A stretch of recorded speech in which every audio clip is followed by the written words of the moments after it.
कि मेरा बच्चा परेशान है तो फिर मैं अपने बच्चे के साथ हूं। मुझे विचारधाराओं से, राष्ट्र, समाज, राजनीति, इन सबसे मतलब नहीं, मुझे बच्चे से मतलब है। इसलिए यदि कोई मदर बहुत ऑब्जेक्टिव है अपने बच्चे के मामले में तो बहुत बड़ी बात है। जनरली इस बात की संभावना ज्यादा है कि वो थोड़ा सा उसके पक्ष में खड़ी होगी। पिता लोग जिस प्रोसेस से आगे बढ़ते हैं उसमें इस बात का खतरा ज्यादा होता है या संभावना ज्यादा होती है कि वो ऐसे मामलों में बहुत ज्यादा अपने बच्चे के पक्ष में झुके हुए ना दिखें।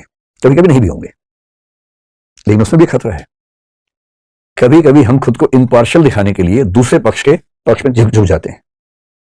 आपने कई पिताओं को देखा होगा कि दो बच्चों में झगड़ा हुआ, उनमें से एक उनका है, जाति अपने वाले को मारना शुरू करते हैं सीधा कि तूने बदमाशी की होगी, आदत दिखाने के लिए देखो मैं कितना निष्पक्ष हूं।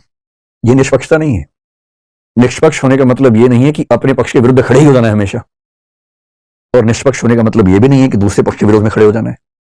जाके सुनना है, दोनों बच्चों की बात सुननी है कि हाँ बेटा तुम बताओ क्या पर्सपेक्टिव है, तुम बताओ क्या पर्सपेक्टिव है। उसके बाद जो सही फैसला वो करना है। क्यों मैं दूसरे बच्चे के सामने साबित करने के लिए कि मैं निष्पक्ष हूं अपने बच्चे को पीटना शुरू कर दूंगा? इसलिए जब भी किसी मुद्दे पर बहस करनी हो ना, आपके सामने फैसले आएंगे कि शादी इससे करूं कि इससे करूं। पहले से नहीं बना लेना दिमाग में, पहले सब बातों को जान लेना है। निष्पक्ष रहिए, तटस्थ रहिए, सब पक्षों को जानिए, फिर फैसला कर लीजिए। उससे पूछिए कि उसकी चॉइस भी है कि नहीं है। ऐसा थोड़ा सिर्फ आपकी चॉइस का मामला है, उसकी भी तो होनी चाहिए। तो ये पहला स्टेप है कि आप जब किसी प्रोसेस में उतरें तो पहले कोशिश कीजिए कि राय पहले से ना बनी हो। क्योंकि फैसला पहले कर लिया फिर तो बेकार की बात है ना। फैसला पहले ये कि हिजाब तो होना ही चाहिए, फिर आपने विचार करना शुरू किया और आप ढूंढ रहे हैं चुन चुन के वो तर्क जिससे वही साबित हो जाए जो पहले ही आपके मन में साबित हो चुका है। फिर काहे का आप विचार विमर्श कर रहे हैं? ये पहला स्टेप है। अब आगे बढ़ते हैं।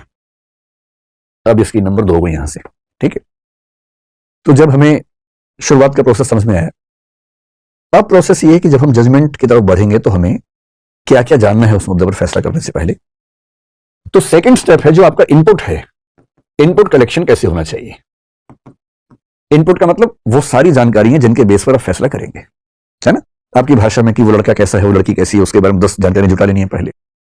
तो जो इनपुट्स आप लेंगे, पहली बात तो इनपुट्स एडिक्वेट होने चाहिए, नहीं तो क्या होगा, अश्वत्थामा तो इसके बाद कर लिया ही नहीं।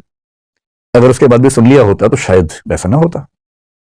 तो हड़बड़ी में फैसला नहीं करना है, पहले इनपुट पर्याप्त लेना है।